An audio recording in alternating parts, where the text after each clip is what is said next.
ቲፒኤልኤፍ ምንድን ነው የሚፈልገው?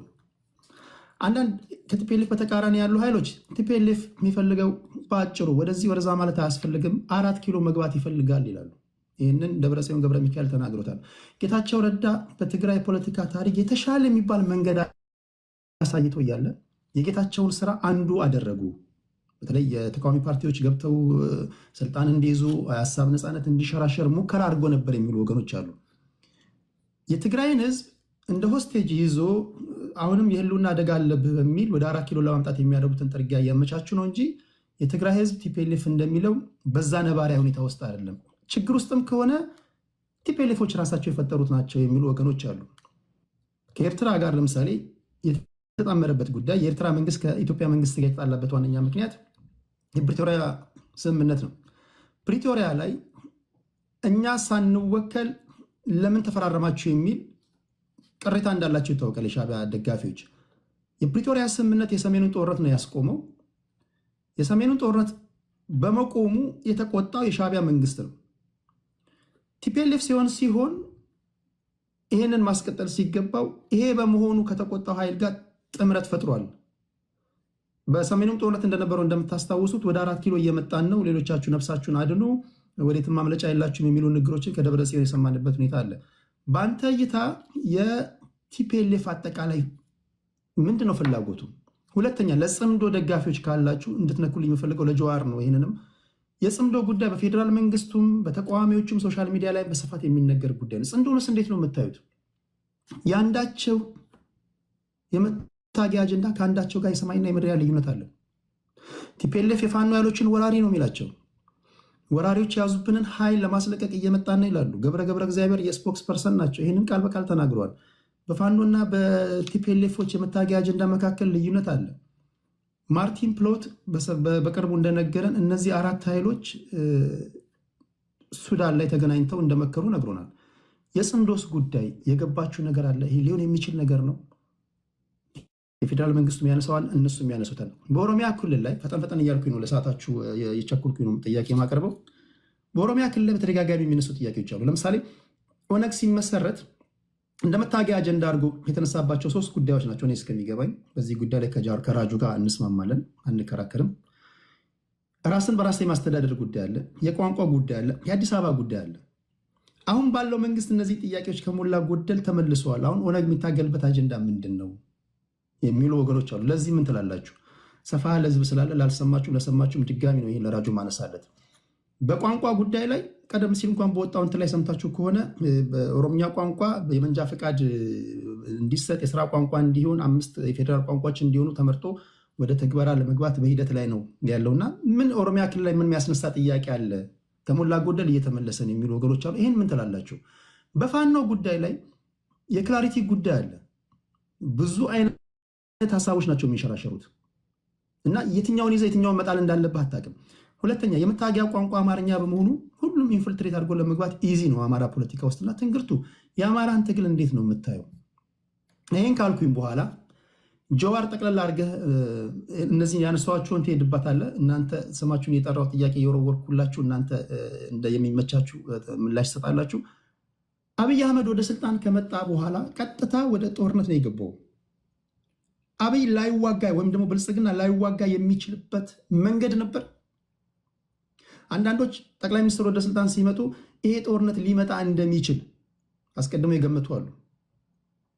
በሌላ አባባል በግልጽ ለመናገር ያህል አብይ አህመድ ኃይለማርያም ደሳለኝ ይሆናል ተብሎ የተጠበቀ ሰው ነው። ኃይለማርያም ደሳለኝ ስላልሆነላቸው እንደተጠበቀ ወደ ጦርነት ገብቷል። አብይ አህመድ ከቲፒኤልኤፍ ጋር ላይዋጋ ወይም ደግሞ ጦርነቱ ውስጥ ላይገባ የሚችልበት መንገድ የለም። ይዋጋ ነበር፣ ጦርነቱ ኢንቪተብል ነው የሚሉ አሉና ይህን ሰብሰብ አድርጋችሁ ትሄዳላችሁ።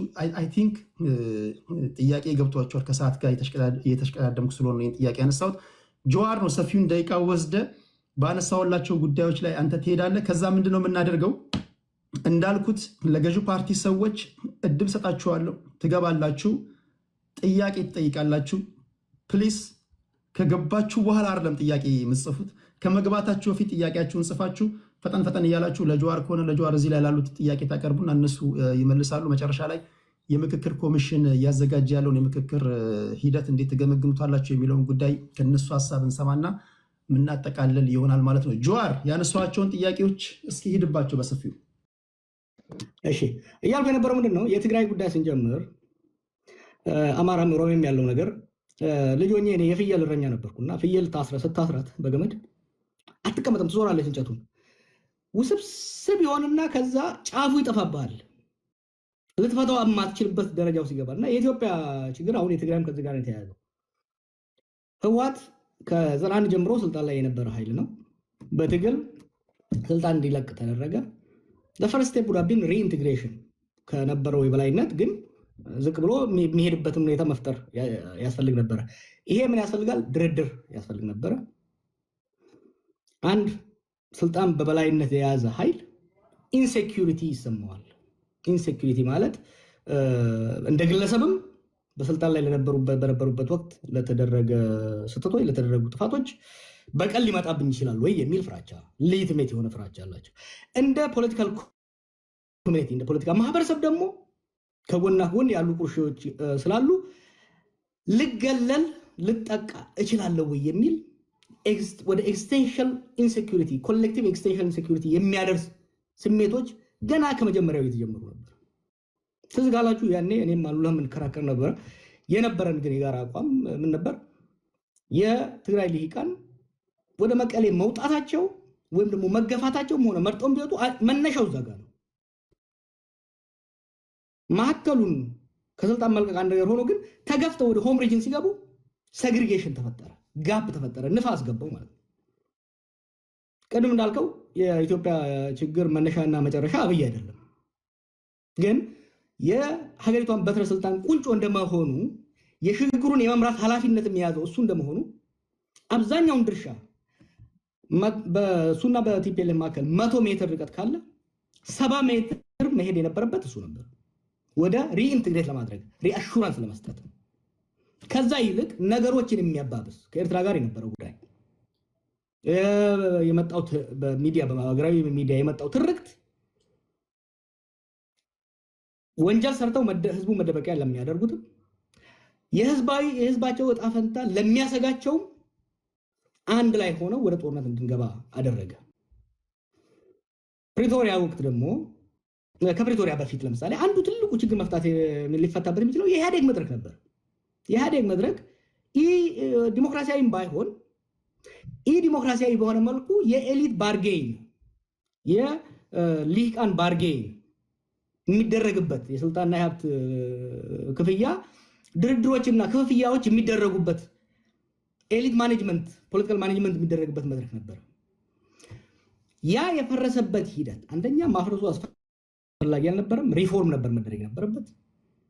የፈረሰበት መንገድ ዲሞክራሲያዊ ስራ ስላልነበረን፣ ዲሞክራሲያዊ ስራ ቢኖር ድርድርና የስልጣንና የሀብት ክፍፍል በፓርላማ በሀውስ ኦፍ ፌዴሬሽን ይካሄድ ነበር። ኢህአዴግ ዲሞክራሲያዊ ስራ ባለመሆኑ ዲሞክራሲያዊ በሆነ መልኩ በፓርቲ ነበር ውሳኔዎች የሚወሰኑት። ያ ፓርቲ ሲፈርስ የመደራደሪያ የመከራከሪያ የመነጋገሪያ መድረኩ አጣ ነው። ጦርነት ገባ።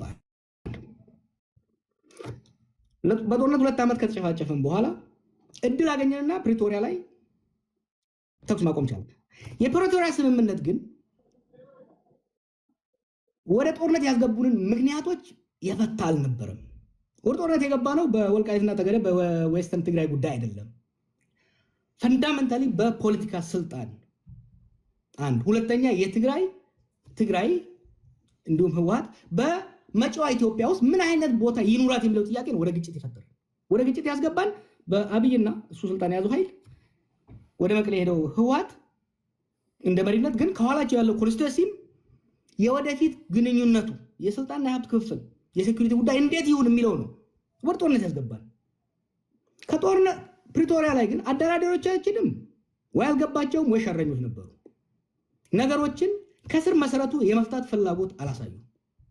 ይሄን ምለው ቀጥታ ተሳታፊ የነበርኩ ሲያደራድሩ የነበሩትም ተደራዳሪ የነበሩትም ሰዎች ሰማቃቸው የፖለቲካ ኢሾችን ወደ ጦርነት ያስገቡን መንስኤዎችን ወደ ጎን ያገለለ ነበር። ናይሮቢ 1 እና ናይሮቢ 2 ላይ ሞር ጦርነቱን እንዴት እናቆምና ከዛ ለያ ጦርነት እንዴት እንዘጋጁት ነው የተገባው። ከዚህ በፊት ወደ ጦርነት ያስገቡን ችግሮች ቅድም ያልኳቸው የፖለቲካዊ ማህበራዊ ጉዳዮች፣ የሴኩሪቲ እና የስልጣን ጉዳዮች ተደራድሮ የወደፊቷ ኢትዮጵያ ውስጥ የትግራይ ቦታና የትግራይ ሊቃን ቦታ ምን ይሁን የሚለውን ከመደራደር ይልቅ ከመነጋገር ይልቅ አብይና በአዲስ የታረቁት የህወሓት ኃይሎች እንዴት ተስማምተን ኤርትራን እንውጋ ነበረ። ምን ዋሻቸው ነገር አልነበረም። አወዘር ናይሮቢ ተው አይሆንም። አዙሪት ውስጥ ነው የምትከቱን። ሪሜምበር 2018 ኢሳያስና አብይ እንደዛ ሲያስጨፍሩን ይሄን ነገር ጸረ ህወሓት አላያንስ አታድርጉት። ይሄን እድል ተጠቅመን በኤርትራና በኢትዮጵያ መካከል የሰከነ በድርድርና በተቋማዊ መሰረት ያለው ስምምነት ላይ እንድረስ። አዲስ አበባና አስመራ መቀሌን ዘለው ሊጨባበጡ አይችሉም። ኢትስ አ ማተር ኦፍ ጂኦግራፊ ኢትስ አ ማተር ኦፍ ሂስትሪ ብዬ ስከራከር ነበረ። የዛ ጊዜ ሁለቱም ማድመጥ አልፈለጉ። ሲሚለርሊ ናይሮቢም ላይ ሀሌላ ኬለም ላይ የተሞከረው አካሄድ አንድ ጦርነት ወደ ትግራይ ጦርነት ያስገባንን ችግር ከመፍታት ይልቅ ሌላ ጦርነት የሚደረግ ነው። ሰዎች አንድ ነገር እንሸዋወድ። ይሄ ኤርትራ፣ ኢትዮጵያ፣ ትግራይ፣ ኦሮሞ ምናምን እንለው ነገር ክፍሎችን ቢኖሩ ደግሞ ብዙ ሚስጥር የለንም። we are one community። በተለይ ደግሞ በሶሳይቲ ደረጃ ካየኸው we are one community። ብዙም ሚስጥር አይኖርም። በአስመራና በአዲስ አበባ መካከል፣ በመቀሌና በአስመራ መካከል እኔ ሄጄ ለአሉላ ሹክ ብለው አሉላ መጥቶ ለቶላ ለገብረየስ የማይልበት ብዙ ምድር የለም። አይ ኖ ዚስ ፍሮም ኤክስፒሪየንስ። ናይሮቢ ላይ የተደረገው ውይይት አስመራ ወዲያ ነው የደረሰው። በሴም ቲንግ ከዛ ቤትም አዲስ አበባ ላይ ጅማ ላይ ኢሳያስና አብይ ሲያደርጉ የነበረው መቀሌ ሲደርስ ነበር። ምን ፈጠረ? ይሄ ጥርጣሬዎችን እያባባሰ ሄደ እና ከዛ ወዲህ ደግሞ የትግራይ የውስጥ ምስቅልቅልነቱ በተወሰነ ደረጃ የአብይ ኮንትሪቢሽን የነበረበት ህወሓት ያው በጣም ጠለቅ ማለት አልፈልግም እንጂ ህወሓት ከመለስ ሞት በኋላ ህወሓትም ኢህአዴግም ክራይሲስ ውስጥ ገቡ። የዛ ውጤት ነው አንዱ። ምክንያቱም ለረጅም ጊዜ በመለስ ጭንቅላት ላይ የተመሰረተ አካሄድ ስለነበረ እሱ ሲሞት ስበቱ ሴንተሩን እየለቀቀ ነው የመጣው። እሱን የሚተካ አመራር አለማግኘታቸውም አስፈላጊ መሆኑን we have to sympathize። ዝም ብለን ህወሓት ዛሬ ያለው ህወሓትና የዛሬ 10 ምናምን ዓመት የነበረው ህወሓት አንድ አይደለም። የፖለቲካ የስትራቴጂክ ሊደርሺፕ ችግርም ተፈጥሯል። ከዚሁ ጋር ተያይዞ የጽምዶ ጉዳይ ዛሬ ጽምዶ ይውደም ጽምዶ ይንገስ ብትል ብዙ ለውጥ አያመጣም። እንዴት ነው ወደ ጽምዶ የገባ ነው? ለኔ ጽምዶ 2018 ነው የተጀመረው። ኢትዮጵያና ኤርትራ ወይም ደግሞ ሻቢያና ወያኔ 1991 ደርግ ጥለው ስልጣን ያዙ። ከዛ በኋላ ሀገራዊ ተቋማዊ ኢንስቲትዩሽናል የሆነ የሁለት ሀገሮች ግንኙነት ሳይሆን የሁለት ፓርቲዎች ግንኙነት ነው ያደረጉት። ቢግ ሚስቴክ ነበር። ያ ስላልቆየ ወደ ጦርነት አስገባን። ሁለቱ ፓርቲዎች መቃቃር ጀመሩ። የሁለት ሀገሮች ጦርነት ገባን። ለ20 ዓመት ኢትዮጵያ በነበራት አቅም ኤርትራን ፍሪዝ አድርጋ በማዕቀብ ውስጥ ማቆየት ቻለች። 2018 ለኢትዮጵያም ለኤርትራም እድል ነበረ። ነገር ግን ያን እድል ዘላቂ ሰላምና በትብብር ላይ የተመሰረተ የኢኮኖሚ እድገት ከማምጣት ይልቅ ህወሓትን መደቆስ ላይ ያደረግነው። ፕሪቶሪያ ላይ ህወሓትን ይዘን ህወሓትና ብልጽግና ሆነው ሻቢያን የመደቆስ ጨዋታ ውስጥ የተገባው። ጽምዶ ዛሬ ላይ ያለውን ትናንትና ደረጃ የሚናገረውን አብይ የሚናገረውን ነገር ከተናገርን ካየነው ሌተስት ናቸው። መሰረቱ ግን ባክፋየር አደረገ። አብይ የተከተለው ስትራቴጂ ባክፋየር አደረገና ገሚሱ ወይም ደግሞ በአብዛኛው የሚሆነው የትግራይ ሊግ ከህወሓት ጋር ሆኖ ወደ ኤርትራ የሄደበት ሁኔታ ነው የምታየው። ለእኔ ጽምዶ ኢስ ዲፌንሲቭ ፓክት። የኤርትራ ኃይልም ከአዲስ አበባ ሊመጣበት የሚችለውን አቅሙ ኢኮኖሚውም ትልቅ የሆነ ጎረቤት ሊመጣበት የሚችለውን እራሱን ለመከላከል ያደረገው ታክቲካል ነው። ጽምዶ ማለት ታክቲካል አላያንስ፣ ታክቲካል ዲፌንሲቭ አላያንስ። ይሄ አላያንስ ምንድነው ይዞ ሊመጣ የሚችለው? ወይ እነ ደብረጽዮን እንደሚሉት አሸንፎ አዲስ አበባ የሚገቡበት ወይ አብይ እንደሚለው ሁለቱንም የሚፈረካከስበት ሶስተኛው ደግሞ ለረጅም ፕሮትራክትድ ጦርነት የምንገባበት እድል ውስጥ ነው የሚከተል። ለዚህ ነው ይሄ ጦርነት እንዳንገባበት መረባረብ አስፈላጊ ነው ብዬ በተደጋጋሚ የምናገረው። የኦሮሞ ጥያቄ ኢቮልቭ አድርጓል። ከዚህ በፊት የነበሩ የቡድን ጥያቄዎች በገሚስ የተመለሱ በገሚስ ያልተመለሱ አሉ። አሁን ደግሞ ኒው ኢመርጂንግ ጥያቄዎች መጥተዋል። ዋት አር ዚስ ኒው ኢመርጂንግ ጥያቄዎች? የኢንተርናል ነው። አሁን ከኦሮሞ ውስጥ የወጣ ኃይል ነው። አትሊስት በአብይ አካባቢ የተሰበሰበው ኃይል ህዝብ እየጨቆነ ያለው ይሄ በኦሮሞ ውስጥም የሀብት ክፍል የኢኮኖሚ ጋፕ ፈጥሯል። በማፊያ የተደራጀው ኃይል በፍጥነት ንብረት ዘርፎ አከማችቷል። ይሄ ሀብት እንደ ሀብኖትስ የዘራፊዎችና የተዘራፊዎች የክላስ ጉዳይ ፈጥሯል ማለት ነው። የኦሮሞ ትግል ከብሔር ትግል ሽፍት እያደረገ በአንድ ደረጃ የሚባለው የክላስ ስትረግል በአማርኛ ረሳሁት፣ የክላስ ስትረግል ውስጥ እየገባን ያለው።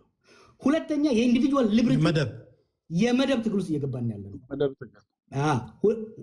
አድቫንቴጅ አለው። አሁን የመደብ ትግል ውስጥ እየገባን ነው። ሁለተኛ የኢንዲቪጁዋል ሊብሬቲ ትዝ ይለኛል ከነብርሃኑ ነጋ ጋር የዛሬ 20 ምናምን ዓመት ስንከራከር የነበረው የቡድን መብት ይሻላል ይበልጣል የግል የምንለው። አሁን የኦሮሞ ትግል የቡድን መብትን ሻምፒዮን እያደረገ የሚመጣበት። ለምን አብይ ሊያስቀራቸው ይችል ነበር ወይ? አጌን የእሱ ተቃዋሚም ቢሆን የሀገሪቷን ችግሮች በሙሉ እሱ ብቻውን ፈጠረ ማለት ፌር አይደለም። ግን የመፍትሄ ቁልፉንም ትልቁን ፕሮባብሊ 70% በሱ እጅ ነበር። እንደዛውም ለችግሩን ኮንትሪቢዩት ያደረገው ትልቁን በርደን ኢዝም ባክስቶፕ ዙዝ ሚ አይደለም የሚለው ኦባማ ትልቁን ነገር ማድረግ የቻለው። አብይ ሲመጣ ኃይለ ማርያም ይሆናል ብለው ጠብቀው ነበረ። ሌትስ ቢ ፌር፣ እኔ አወዝ ዜር ይሄ ነገር ሲፈጠር አትሳሳቱ። ህወሓቶች እኔ ስታገልባቸው ነበረው። ህወሓቶች መጨረሻ ላይ ሰው እንደሚለው እኮ ሙሉ በሙሉ ተሸንፈው ሳይሆን ባንኩም ታንኩም እንዳላቸው ነው። ከዚህ በላይ መሄድ ለትግራይ ህዝብም ለኢትዮጵያም አይጠቅምም የሚለው ላይ ተስማምተን ነው ማዕከላዊ ስልጣን የለቀቁት።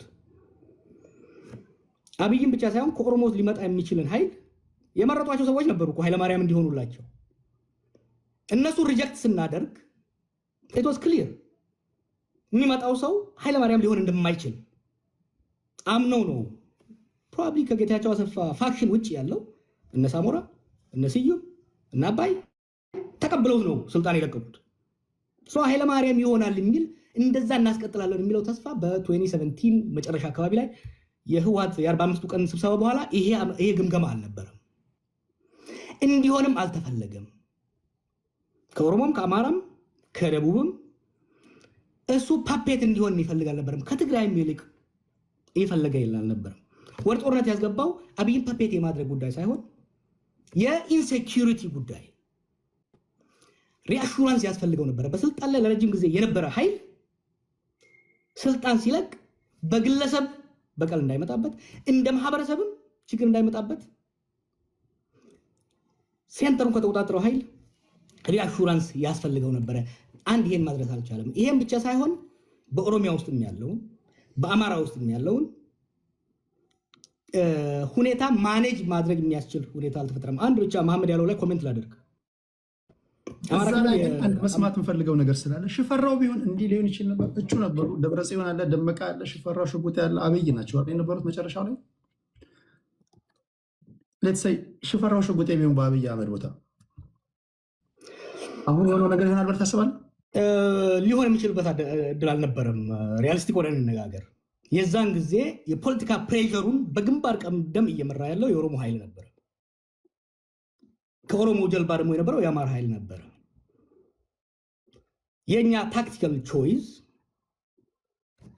ከኢህአዴግ ውስጥ ሁለቱን ትልልቁም ብሎክ የማንቀሳቀስ ስራ ነበር። ሽፈራው የመሆን እድሉ አልነበረም። ነገር ግን ሽፈራ በሁለቱ ብሎክ ቢደገፍ ኖሮ የተሻለ ሊሰራ የሚችልበት እድል ነበረ። ግን ሽፈራው የመሆን እድል ሃይፖቴቲካል ነው አንተ የጠየቀኝ። ግን ያ ሃይፖቴቲካል የመሆን እድሉ በጣም ጠባብ ነበረ። ሽፈራውን ህወሓት ቢያስቀምጠው በሳምንቱ ይጣል ነበር። አባዱላን እኮ ፈልጎ ነበር ህወሓት። አባዱላን ቢያስቀምጠው በማግስቱ ይገለበጥ ነበር። የነበረው የለውጥ እንትን አስቸጋሪ ነበር የሚሆነው። ቴዲ የመጨረሻው ታዲያ አብይ አልቆረጠም ያለው ለምንድን ነው? አብይ አስቸጋሪ ሆኖ ለምንድን ነው? አንዱ የመጽሐፍ ውስጥ ጽፌው ላይ ተሆነ የጁኒየር ሚሊተሪ ኦፊሰሮች በተለይ ደግሞ ፍሮንት ላይን ቲም ያልመሩ የውጊያ ያልመሩ ሲኒየር ያልሆኑ ሰዎች ሲመጡ የሚኖራቸው ሚሊተንት ማይንድ ነው። በጦርነት ያልተገራ የሚሊተንት ማይንድ አለ። ገና ተዝጋለ ተቃውሞው ነበር። ያስቀመጥኳቸው ክራይቴሪያዎች ነበሩ። የሱ ፐርሰናሊቲ፣ የልምድ እጥረት እና የነበረው አምቢሽን ኦቶሪቴሪያን የሆነ ሃይሊ ሴንትራላይዝድ የሆነ ቤዚካሊ የኢህአዴግን የአንድ ፓርቲ አገዛዝ አውራ ፓርቲ አገዛዝ በአውራ ግለሰብ አገዛዝ ነው መተካት የፈለገው። 2018 ላይ ግን በታሪክ እየተጫኑት ሂስቶሪካል ፎርስስ የምንላቸው 9 ነገሮች አሉ። እነዛ ተደራብረው 9ኙም የተሟሉበት ሂስቶሪካል ፎርስ የምንለው የዩዝ በልጅ የወጣቶች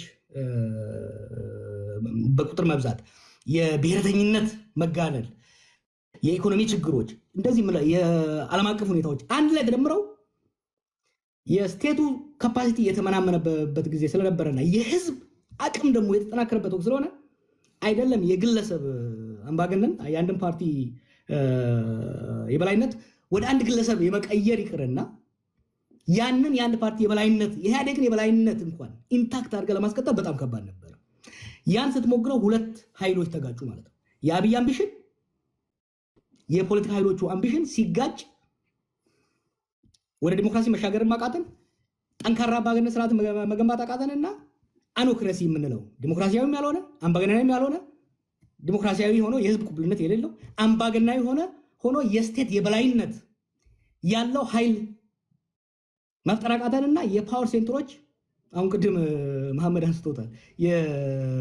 አሁን አማራ ክልል ውስጥ የተለያዩ ፓወር ሴንተሮች አሉ። ኦሮሚያ ውስጥ የተለያዩ ፓወር ሴንተሮች አሉ። የስቴቱ ካፓሲቲ፣ የስርዓቱ ካፓሲቲ፣ የሀገር መንግስቱ ካፓሲቲ ተከፋፈለ እና ያ ነው ችግር የፈጠረው።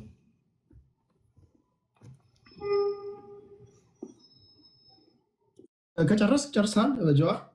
ጨርሻለሁ። አይ ቲንክ ለጠያቂዎች እድል እየሰጠን ሰዓትም እየሄደ ስለሆነ እንደዛ ከዛ ለእናንተ እድል ስጣችሁና በተነሱ ጉዳዮች ላይ ለሁላችሁም በመደዳ መጨረሻ ላይ የማደርገው በቃ ቦታው ሁለት ክፍት ይሁን። ከገዢው ፓርቲ ሰዎች ከተቃዋሚም የተወሰናችሁ ሰዎች ጥያቄና መልስ ነው የምናደርገው። እጥን ምጥን ያለ ጥያቄ ታቀርባላችሁ።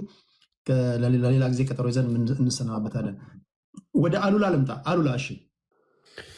መልካም ወንድሞቼ እንዳነሱት ከሀገረ መንግስቱ ምስረታ ጋር ተያይዞ እየተንከባለሉ የመጡ የኢህአዴግ ችግሮች ይታወቃሉ። በሀገረ መንግስቱ ዙሪያ የኢትዮጵያውያን አለመስማማት፣ ኢህአዴግ ጸረ ዲሞክራሲ የሆነ መሄድ እና በሂደት የኢህአዴግ መፈረካከስ ማለት በተገቢ የተገነባ ተቋምና መንግስታዊ መዋቅር የፓርቲ የበላይነት ስለነበረ ከፓርቲው ጋር አብሮት ይዞ የመውደቅ ችግሮች ኢንፋክት ቅድም ጀዋር ገልጾታል። ኢህአዴግ ባይወድቅ ይመረጥ ነበር።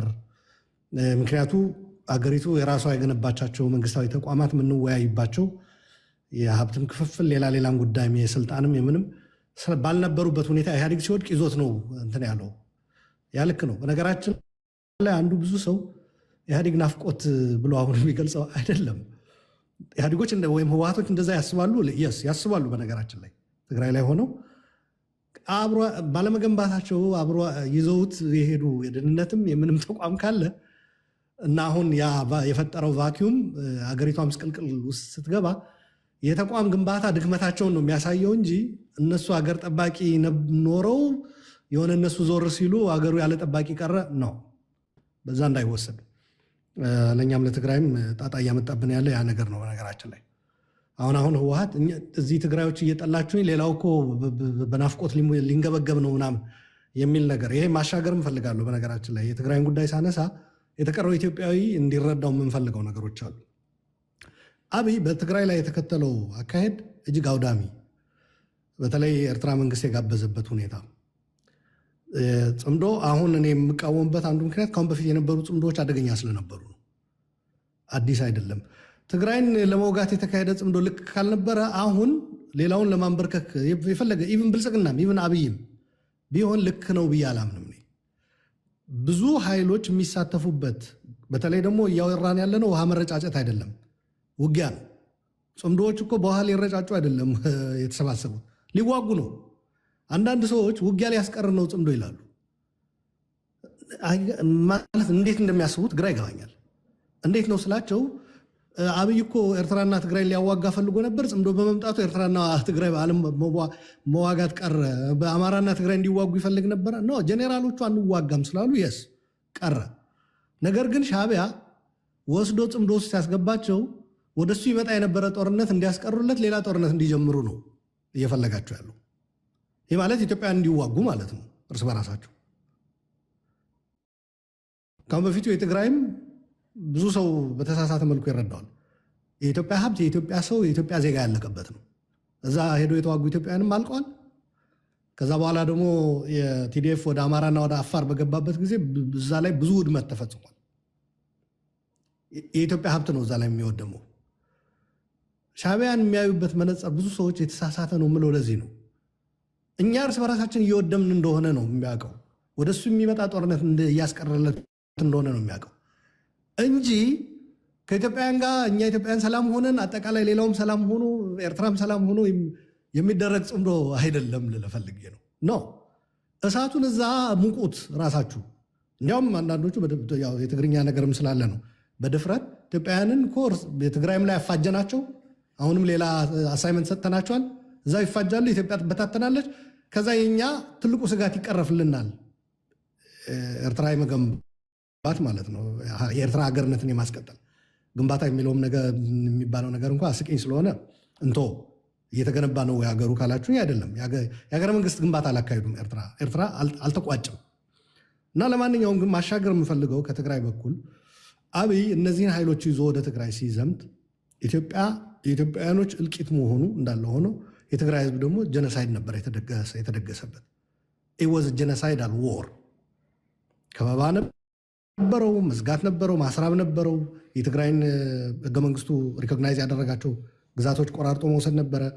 ተፈናቃይ ደግሞ በተለይ አሁን ትግራይ ላይ ያለው ትልቁ ችግር ብዙ ሰዎች እንዲረዱት፣ ኢትዮጵያውያን እንዲረዱት የምፈልገው እንደ ዜጎችም እንድታስቡላቸው የምፈልገው ባገኛችሁት አጋጣሚ ትግራይ ውስጥ ያለ የተፈናቃይ ቁጥር ያስደነግጣል።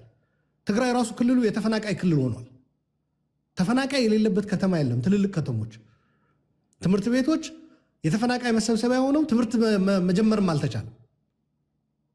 እና የአይዲፒ ክራይሲስ ትግራይ ውስጥ ትልቅ ነው። በዛ ላይ አሁን ድርቅ እየመጣ ነው። የዘንድሮ ክረምት በሌሎቹም የሀገሪቱ አካባቢዎች ችግር እንዳላቃለሁ። ትግራይ ላይ ደግሞ በተለይ ዝናብ እየጣለ አይደለም። ከፍተኛ የሆነ የምግብ እጥረት እንደሚፈጠር አውቃለሁ። በዛ ላይ ዓለም አቀፍ ማህበረሰብ ደግሞ ድጋፍ እየሰጠ አይደለም። ህወሓቶች ደግሞ በዘረፋ መሀል ሀገር በምታውቋቸው ብቻ አይደለም የእርዳታ እህል ዘርፈዋል ትግራይ ውስጥ፣ በዛ ይታወቃሉ። አሁን ደግሞ የባሰ ያደረገው በእንቅርት ላይ ጆሮ ደግፍ የሚታገልላቸው ሰው አጥቷል። ታውቁታላችሁ። ይህንን ልክ ብልጽግና የሚታገልለት አጥቶ እንደሚያፍሰው ህወሓቶች እያፈሱ ነው። ባለፈው በነበረው ጦርነት ወጣቱ ራሱ ፈልጎ ነበር የታሉ መሪዎቹ ብሎ ሄዶ የታገለው። አሁን ግን ወጣቱ አልታገልም ብሎ ህግ አውጥተው በጣም አፋኝ የሆነ ህግ፣ በነገራችን ላይ እንደ ኢህአዴግ ሆነው ህወሓቶች በመሀል ሀገር በስልጣን በነበሩበት የሚያወጧቸው ህጎች ነበሩ አይደል? አይታችሁ ሰምታችሁት የማታውቁ በክልል ደረጃ ሀገር ሳትሆን እጅግ አስደንጋጭ የሆነ አስነዋሪ የሆነ ህግ አውጥቷል። አንድ ሰው መታገር ራሱ ስህተት ነው ብሎ በሚዲያ ከተናገረ ይታሰራል ይላል። ኦር ለአፈሳ የሄዱ ሰዎች ክብራቸውን የሚነካ ንግግር ካደረገ ጭምር እነዚህ በካድሬ ምናምን ይቀለድ የለ በእነዚህ አንተ አትታገልም እንዴ ምናምን ብለው ሄደው በየመንደሩ የሚናገሩት እነሱ ላይ ማሾፍ ራሱ በህግ ያስጠይቃል ትግራይ ውስጥ። በዛ ላይ አብይ ካሁን በፊት አግኝቶት የማያውቅ እርስ በራሳቸው ተቀጣቅጠው ህወሓቶች ተበታትነው ተከፋፍለው የሰጧቸው ሰዎች በሞት ፍርድ በከሃዲነት ካልፈረጅናቸው የሚል ህግም አውጥተዋል። አብይ እኮ የመደመር መጽሐፍና የመደመር ሀሳብ ትግራይ ውስጥ የሚቀበለው ሰው አንድ ሰው አልነበረም። አሁን ግን የአብይ መሳሪያ ተሸክሞ እዋጋለሁ የሚል ትግራዋይ ተፈጥሯል። ይህም ማወቅ አለባችሁ። ይሄ በሌላ አነጋገር ምን ማለት ነው? ይሄ ቅድም የገለጽኩላችሁ ትልቁ ፒክቸር ኢትዮጵያውያን እርስ በራሳችን የመቀጣቀጥ አጀንዳው በየአካባቢው በሚፈጠሩ ታጣቂዎች ይቀጥላል ማለት ነው። አብይ ራሱ በነገራችን ላይ ከተወሰነ ጊዜ በኋላ ላይቆጣጠራቸው ይችላል። እነዚህ ታጣቂዎች በተከዜ ዘብ፣ በምናምን ዘብ፣ በሐራ መሬት ምናምን እየተባሉ እየተፈለፈሉ ነው። መጨረሻ ላይ እነዚህ ማን ነው የሚሰበስባቸው? የአርም ሬሱ የመታጠቅ ውድድሩ አትሌቲክስ በፊት እንወዳደርበት የነበረ ታሪካችን ያስንቃል። አሁን ያሉ ለመታጠቅ የሚደረገው ሩጫ ሁሉም ታጥቆ መጨረሻ ላይ ምን አይነት ሀገር ነው የምንፈጥረው? እና ቲፒኤልኤፍ አንዱ እንድትረዱት አሁን ምን ይፈልጋል ብለሃል ቴዲ? ትልቅ ጥያቄ ነው። ምንድን ነው የሚፈልጉት? በነገራችን ላይ እንደ ትግራዊ ራሱ ጠይቄ መልስ የላቸው። እንደ ኢትዮጵያዊ አጠቃላይ በሰፊው የኢትዮጵያ ፖለቲካ እንደ ትግራይ ምንድን ነው መሆን የምትፈልጉት? ለዓለም አቀፉ ማህበረሰብ ለማስረዳት ምንድን ነው የምንፈልገው የሚለው መልስ የላቸው። አሁን ሰሞኑን ፈትለወርቅ ምን ብላለች? ግዛታችን መመለስ፣ የተፈናቀለውን የህዝባችን ህልውና ማስቀጠል፣ የራስን እድል በራሴ መወሰን ሙሉ በሙሉ ማረጋገጥ ብላለች። አሁን እነዚህ ሶስቱ ነገሮች ይዘህ ወደ ጽምዶ ብትሄድ በጣም ነው የሚስቁብህ። እዛ ያሉት ስብስቦች የየትኛው ግዛት ነው ነው የሚልህ። በግዛት በኩል ስትመጣ ተፈናቃዩ ህወሓት ነው የሚል ኃይል ታገኛለህ። በላዩ ላይ ደግሞ የትግራይን ህልውና ለማስቀጠል የሚለው ነገር ሻዕቢያ የትግራይ ህዝብ ህልውና ማስቀጠል የሚባለው ተቀብሎ ያውቃል እንዴ? በታሪኩ አያውቅም። ኔቨር። ስለዚህ ይሄ ለዚህ ማስረጃ የሚሆነ ደግሞ የ77 ድርቅ መንገድ አጥተው ትግራዮች በኤርትራ በኩል ሲወጡ ዘግቶ እዛው በረሃብ ይለቁ ብሎ የፈረደበት ታሪክም አለ። የማንም የሚያውቀው ነው። መጽሐፍቶች ላይ ተጽፏል። የአረጋዊ በርሄ መጽሐፍም ፒኤችዲ የሰራበት ማንበብ ትችላላችሁ። ስለ ቲፒኤልኤፍ አርምድ ስትራግል የጻፈው ማለት ነው። ምን ልላችሁ ፈልጌ ነው፣ ይህ ሁሉ እያደረጉ ትግራይ ውስጥ የሁሉ ችግር እየፈጠሩ አሁን ግን ትግራዩ ነው እምቢ ያለን እንጂ እኛ እኮ አዲስ አበባ እየጠበቀን ነው ሰው። አሁን እዚህ ላይ የሚያሳየው ምንድን ነው? ከተፈናቃይ መመለስ ከምዕራብ ትግራይም ደቡብ ትግራይም በላይ እየፈለጉት ያሉት ወደ አዲስ አበባ መመለስ ነው።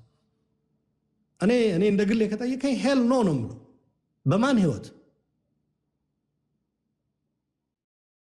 ጦርነት በማካሄድ እንደገና ተመልሰው ለምንድን ነው የተመለሱት? ከደብረ ብርሃን መጀመሪያ ይገምግሙት እስኪ። እውነት ካላቸው ይገምግሙት እስኪ። ሲንቸር በሆነ እንትን ማለት ነው። ያየው ነው ቴዲ ሰዓት እያልከኝ ነው። እጅግ በጣም ውስብስብ የሆኑ ችግሮች ትግራይ ውስጥ አሉ። ይህንን ተረዱልን። ህወሓት ከትግራዮች ጋር ባለመወያየት አዲስ አበባ በመመለስ ግን ከሌሎች ጋር ጨርሻለሁና እዛ አካባቢው በአዲስ አበባ ዙሪያ የሚዋጉ አሉ ከነሱ ጋር ተቀላቅዬ እገባለሁ ነው እያለ ያለው። እኛ ደግሞ ያለ ነው መጀመሪያ ከትግራይ ጋር ተወያይ ነው። ለሌላውም ይሄ ነው የማሳልፈው። በነገራችን በየአካባቢ ያሉ እንትኖቻችን እንወያይ። ፋኖ በጎጃም በጎንደር በማም ተከፋፍሎ እንዲዋጋ አልፈልግም። ያ እየፈቱ ነው እነሱ አይደል? ፈተዋልም በተወሰነ መልኩ።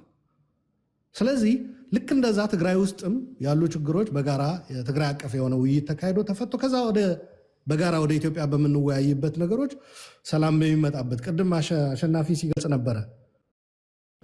የጋራ በአፋጣኝ ተኩስ ቆሞ የጋራ ሁሉን አቀፍ የሆነ ውይይት በኢትዮጵያ መጀመር አለበት ብሏል። የስ ትግራይም ላይ ያ ነው ዲማንድ እያደረግን ያለው። በትግራይም እንደዛ መካሄድ አለበት።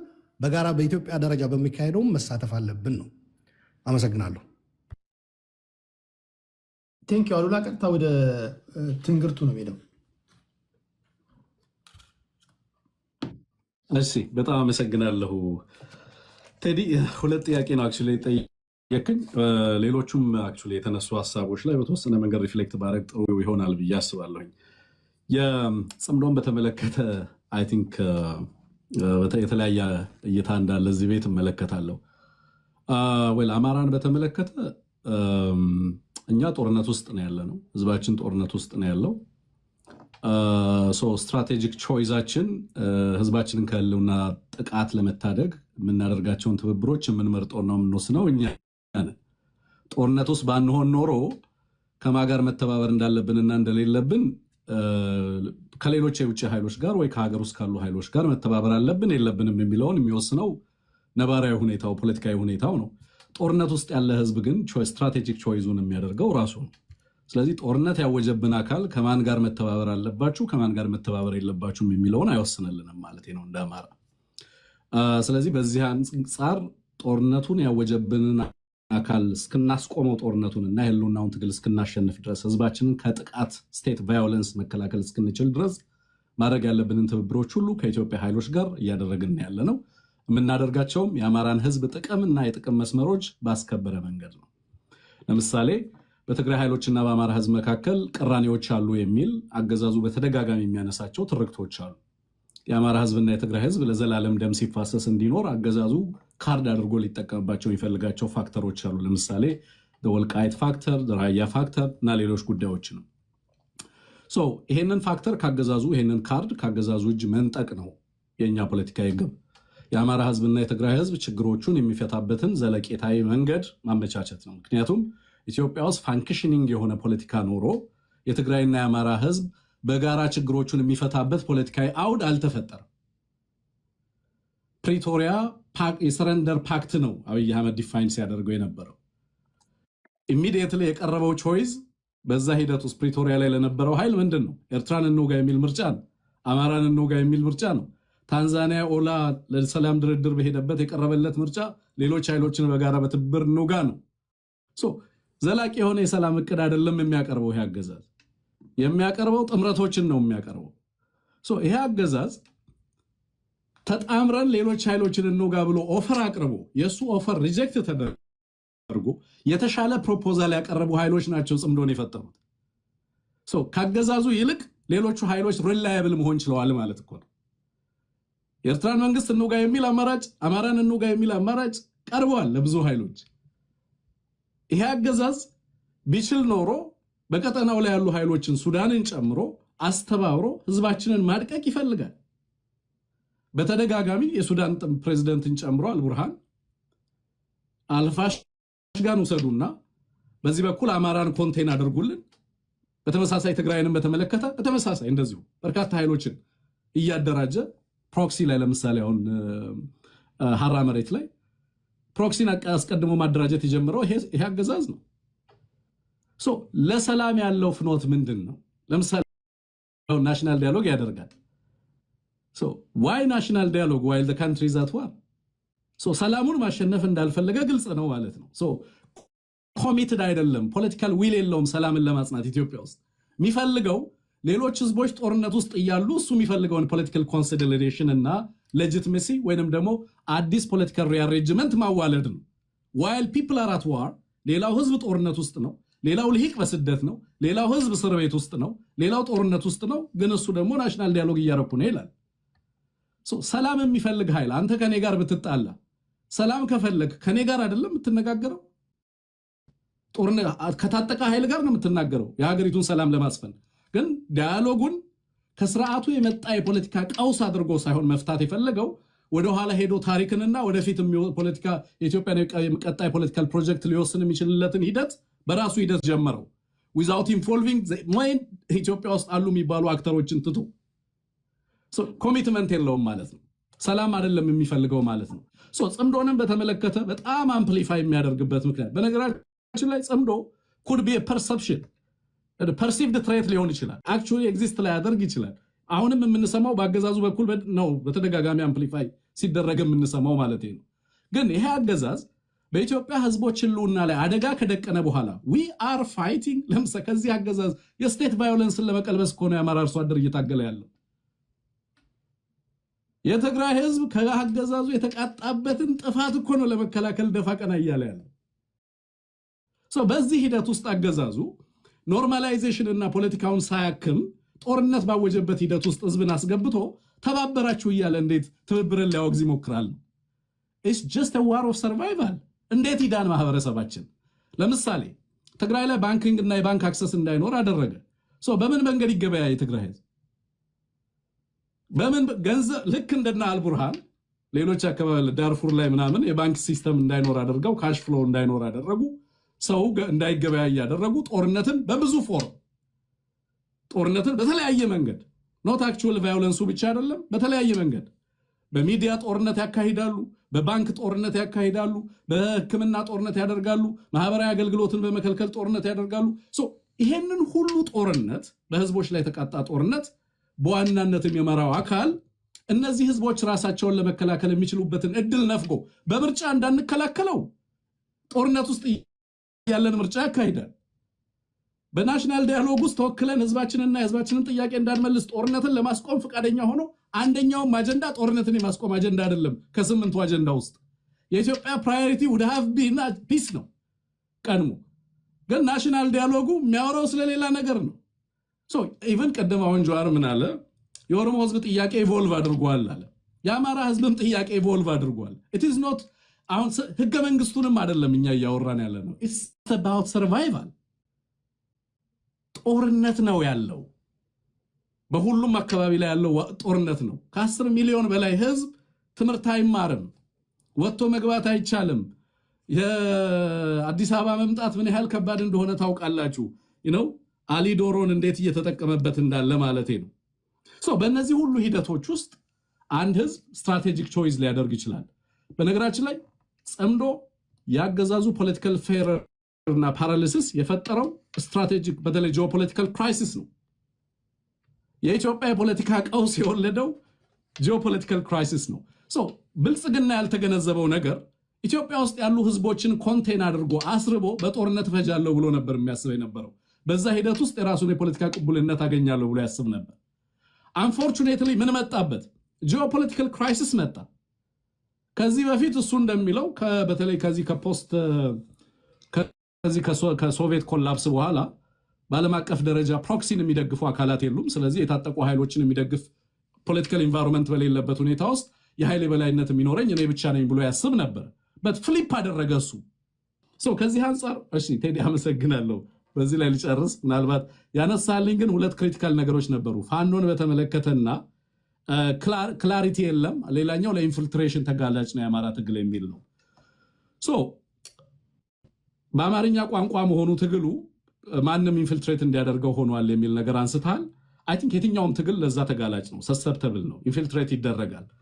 ግን ምንድነው አማርኛ መሆኑ እንደውም የኢትዮጵያ ህዝብ አብዛኛው ክላሪቲ እንዲኖረው ስለ ትግሉ እንዲያውቅ እድል የፈጠረ ነው ብዬ ነው በሌላ መንገድ የምመለከተው። ግን ፋኖ በርካታ የኃይል ማዕከላት አማራ ውስጥ እንዲፈጠሩ አላደረገም። ኮንሶሊዴት እያደረገ ነው። በጣም በበርካታ ፕሬሸር ውስጥ ኢመርጅ ያደረገ ኃይል ነው። የዛሬ 3 ዓመት ፋኖ ምን ነበር? ዛሬ ምንድን ነው ያለው? ዛሬ በቀጠናው ላይ ትብብር ከሚያደርጉ ኃይሎች መካከል አንደኛው ነው ማለት ምን ማለት ነው? is more clear እየሆነ ሞር ሐሳቡን ትሬድ እያደረገ በሌሎች ህዝቦች ተቀባይነት እያገኘ ኢትዮጵያ ውስጥም ከውጭ ያሉ ኃይሎችንም ማስተባበር እየቻለ በቀጠናው ላይ የአብይ አህመድ ስርዓት ላይ ተጽዕኖ ለመፍጠርና አብይ ተገዶ ወደ ሽግግር እንዲመጣ አስገዳጅ ሁኔታን ፈጥሯል ማለት ነው ብዬ ነው ማስበው። በዚህ ረገድ ክላሪቲ አለ። ወደፊት ግን ክሊር ያልሆኑ ነገሮች ካሉ አም ዜር ብዙ ነገሮችን ለማብራራት እችላለሁ። ቴንክ ዩ። ቶሎ መፍጠን አለብን። ጀዋር በዚህ ላይ የምትለውን በልና ሁለት ራጁንና መሐመድን ለነሱ ደቂቃ ሰጥቼ ወደ ጥያቄ እንሄዳለን። 3 ባይበዛ 4 ሰዎች ነው ለማስገባት የምሞክረው። እያንዳንዳችሁ 3 ደቂቃ ነው የሚኖራችሁ። ከዛ የመዝጊያ ፕሮግራም ነው የሚኖረን። ጀዋር ምን ትላለህ? አይ ቲንክ ትንግርቱ አሁን የተናገረው የአላያንስ ፎር ናሽናል ሴኩሪቲ ጉዳይ ይገባኛል። ነገር ግን አዚር ውስጥ እናንገባ። የዛሬ 10 ምናምን ዓመት ስለ ኢትዮ ኤርትራ ግንኙነት የጻፍኩት ነገር ነበር። ላለፉት 60 ዓመታት ቦታ እየተለዋወጠ የሚሽከረከር ነገር አለ። ንጉሱን ለመጣል የተፈጠሙ አላያንሶች ነበሩ። ከንጉሱ በኋላ በኢትዮጵያ ስም የሚመሉም ብሔር የተደራጁም ኤርትራ ሄደው ከሻዕቢያ ጋር አላያንስ ፈጠሩ። ከዛ እርስ በርሳቸውም ተዋግተው የተሳካላቸው ደግሞ ስልጣን ያዙ። ዩሲ ቴምፖራሪ ለሆነ ብቻ ጊዜያዊ ጠላት ብቻ ለመጣል የምናደርጋቸው አላያንሶች ወይም ትብብሮች ዘላቂ መፍትሄ ከማምጣት ይልቅ አዲስ ችግር እየወለዱልን መጡ። ደርግን ለመጣል ሻዕቢያ፣ ወያኔ፣ ኦነግ ተባብረው መጡ። የአማራው ሊግ ተገለልኳል። አሁን ህገ መንግስቱ ላይ የሚነሳው የህገ መንግስቱ ኮንቴንት ብቻ አይደለም፣ ያን ህገ መንግስት የወለደው ትርክት አማራን አገለለ የሚል ሌላ አዲስ ትርክት ተፈጠረ።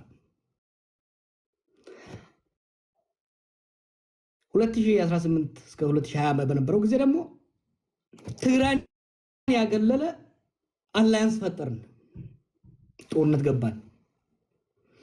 አሁን ደግሞ ጥምዶ የሚለው ምንም እንኳን የትንግርቱ እንዳለው የሴንትራል ገቨርንመንቱ ፌሊየር የፈጠረው ነገር ቢሆንም ጠለቅ ያለ አብይን መጣል ላይ ብቻ የምንጠለጠል ከሆነ አደጋለሁ። አሁንም አዲስ ነገር ውስጥ ነው የምንገባው ማለት ነው። ለዚህ ነው እኔ አሁን ወደ ፖለቲካ ስመለስ አንዱ የጀመርኩት ነገር ኢትዮጵያን ከአብይ በኋላ ማሰብ መቻል አለብን። ከአብይ በኋላ የምትመጣው ኢትዮጵያ አብይ ላይ ብቻ ፎከስ ካደረግን ከአብይ በኋላ የምትመጣው ወይም ደግሞ ከብልጽግና ፖስት ብልጽግና ምን አይነት አሰላለፍ ምን አይነት ማህበራዊ እና ፖለቲካዊ አደረጃጀት ነው የሚያዋጣን የሚለው ላይ መወያየት፣ ስምነት መድረስ። ሚኒማል ፕሮግራም ላይ ብቻ የምናደርገው ነገር ከሆነ ነገ እሱን ጥለን እንደገና በአዲስ ለሌላ ዋንጫ ጦርነቱ እንዳንገባ ጥንቃቄ ማድረግ ያስፈልጋል ባይ ነኝ። በተመሳሳይ ሁኔታ ብልጽግና የሚደግፉ ሰዎች ደግሞ ጽምዶ መጣል ሰሜን መጣል እያሉ ኦሮሞና ደቡብን ለማስወካት የሚያደርጉ ነገር ደግሞ አያዋጣም። አዲስ አበባ ላይ መድረኩን ዝግ አድርገው የፖለቲካ መድረክ ከተዘጋ ስክሪፕቶ ይቀመጥና ክላሽ ይነሳል። ፔሪድ። ክላሽ ያነሳ ኃይል ደግሞ ወዶ ሳይሆን በግድ ከሌላ ኃይል ጋር ይተባበራል። ቴዲ ብድግ አድርጋ ሐዋሳን ከሻሸመኔ ለመገንጠል ብትፈልግ ወይም ደግሞ ሻሸመኔ ሐዋሳን እያጠቃች ብትሄድ ጠመንጃ ካነሳህ የግድ ከቡሌ ሆራ መሳሪያ ሊመጣልህ ይገባል። ምንም ባትወዳቸው የቡሌ ሆራ ሰዎች ባትወዳቸው ራሱ መሳሪያ እንዲገባልህ ከነሱ ጋር መተባበር መቻል አለብን። ኢንሰርጀንሲ። ለዚህ ነው ከጦርነት ካልወጣን ድረስ አንደኛ እነኚህ የውስጥ አላያንሶች የተቀያየሩ ይሄዳሉ። ሁለተኛ ከውጪ ኃይሎች ጋር የሚኖረውን ትስስር መቁረጥ አንችልም። ለምሳሌ ግብጽ ነው ለኛ ትልቁ አስጊ አይደለም እንደ ኢትዮጵያ። ግብጽ 3 ስትራቴጂ ነው የምትጠቀመው። አንዱ የውስጥ ቀውስን ማባባስ ነው። ሁለተኛ ከጎረቤት ጋር ማጋጨት ነው። ሶስተኛ ዓለም አቀፍ ፋይናንስ እንዳናገኝ መከላከል ነው። ሁለቱን እኛ ነን እየሰራንላቸው ያለ ነው። የውስጥ ፖለቲካችንን በፖለቲካ መድረክ እንዳንፈታ የፖለቲካ ሊቃንና የፖለቲካ ተዋናዮችን ከመድረኩ በመግፋት ወጣቱ ጫካ መሳሪያ ይዞ ኦሮሚያ ላይ፣ ትግራይ ላይ፣ አማራ ላይ ጦር እንዲገባ ካደረከው ያን ጦር ለማግኘት ማቀበል ከሚፈልጉት ኃይሎች ይቀበላል። አንዱ ይሄ ወሳኝ ነው። ከጎረቤት ጋር ከሱዳን ጋር ያደረግነው ጨዋታ ሱዳን ውስጥ ሄደን የሌላ ሀገርን አጀንዳ ለማስፈጸም ያደረግነው ነገር ሱዳንን ገፍቶ ከአማጽያኖች ጋር ከኤርትራ ጋር እንዲያሰልፍ አድርጓል ማለት ነው። ሶስተኛ አንድ ነገር ብቻ ልጥቀስና ልጨርስልህ። ሩላም ሌሎቻችንም ይሄ ኤርትራን እንደ ባዕድ ሀገር የምናየው ነገር let's be very careful። ኤርትራኖችም ኢትዮጵያን እንደ ባዕድ የምታረጉት ነገር የኤርትራና የኢትዮጵያ ጉዳይ ያላለቀ ፍቺ ነው። አሉላ አንድ ነገር ብሏል። የኤርትራ ስቴት ቢልዲንግ ወይ ኔሽን ቢልዲንግ ፕሮጀክት አልተቋጨም። ከኢትዮጵያ ጋር ያለው ጉዳይ እስካልተቋጨ ተቋማዊ በሆነ መልኩ ሰላማዊ በሆነ መልኩ የሁለቱን ሀገራት ጥቅም ባማከለ መልኩ እስካልፈጠረው ድረስ የኤርትራ ሀገረ መንግስት ግንባታ አይጠናቀቅም። የኤርትራን ሴኩሪቲ ትሬትን የሚያደርግ አስተላለፍ አዲስ አበባ ላይ እስካለ ድረስ ኢትዮጵያ ውስጥ ሰላም ሊኖር አይችልም። የኤርትራና የኢትዮጵያ ሰላም ኢንተርዲፔንደንት ነው። የኢትዮጵያና የኤርትራ ኢኮኖሚ እድገት ኢንተርዲፔንደንት ነው። ልትለየው አትችልም። ይሄ ለዚህ ነው ብዙ ጊዜ ይሄን ከኤርትራ ጋር ስፔሻል ሪሌሽንሽፕ ነው ሊኖረን የሚገባው ጎበዝ። በእንግሊዝና በአሜሪካው መካከል ያለው አሜሪካ ስፔሻል ሪሌሽን ነው ከእንግሊዝ ጋር ያላት ሴም ውስጥ ፍራንስ ለምን ረጅም ማህበራዊና ታሪካዊ ትስስር ስላለ፣ የኛ ደግሞ ከዛ ይበልጣል። ሊፈታ የማይችል ጂኦግራፊ ትስስር አለን። ረጅም ድንበር ብቻ ሳይሆን እኛ የነሱ ወደ መጠቀም አለብን። እነሱ የኛን ማርኬት አክሰስ ማድረግ መቻል አለባቸው። የኛ ኢኮኖሚ እንዲያድግ ከፈለግን በምስራቅ አሰብን አክሰስ ማድረግ መቻል አለብን። በሰሜን ምጽዋን አክሰስ ማድረግ መቻል አለብን። ኤርትራ ምንም ብታደርግ የአዲስ አበባ ማርኬት ላይ መሸጥ መለወጥ እስካልቻለች ድረስ የኤርትራ ኢኮኖሚ የኢትዮጵያን ማርኬት አክሰስ እስካላደረገ ድረስ አንድች እርምጃ ወደፊት ሊሄድ አይችልም። ስለዚህ የኤርትራ ናሽናሊዝም ለዘብ ማድረግ ያስፈልጋል። የኢትዮጵያን ናሽናሊዝም ታሪካዊ ጠላቶቻችን ምናምን ነው። ኤርትራ ጠላት ልትሆነን አትችልም፣ አትገባም። ኢትዮጵያም የኤርትራ ጠላት ልትሆን አይገባም። ይሄ ትውልድ ማሰብ ያለበት ጎበዝ። እኛ እኮ የፒአርፒ የኦነግ የህወሓት ልጆች ነን። ከዛ አልፈን ማሰብ መቻል አለብን። we have to think towards regional integration የኤርትራና የኢትዮጵያን ማህበራዊ፣ ፖለቲካዊ፣ ኢኮኖሚያዊ ሴኩሪቲ ስቴፕ ባይ ስቴፕ ኢንትግሬት እያደረግን ማንሄድ ከሆነ ኤርትራም ሀገር ሆና የኤርትራኖችን ህልም ልታሳካ አትችልም። ኢትዮጵያም ሀገር ሆና የኢትዮጵያኖችን ህልም ልታሳካ አትችልም። ለዚህ ነው ጽምዶም በለው ምንም በለው የምናደርገው ነገር የሁለቱን ሀገሮች ሊያቀራርብ የሚችል የኢትዮጵያን የውስጥ ሰላም እንዲሁም የኤርትራን የሴኩሪቲ ኮንሰርን የሚፈታ መሆኑ ይሻለዋል ባይ ነኝ።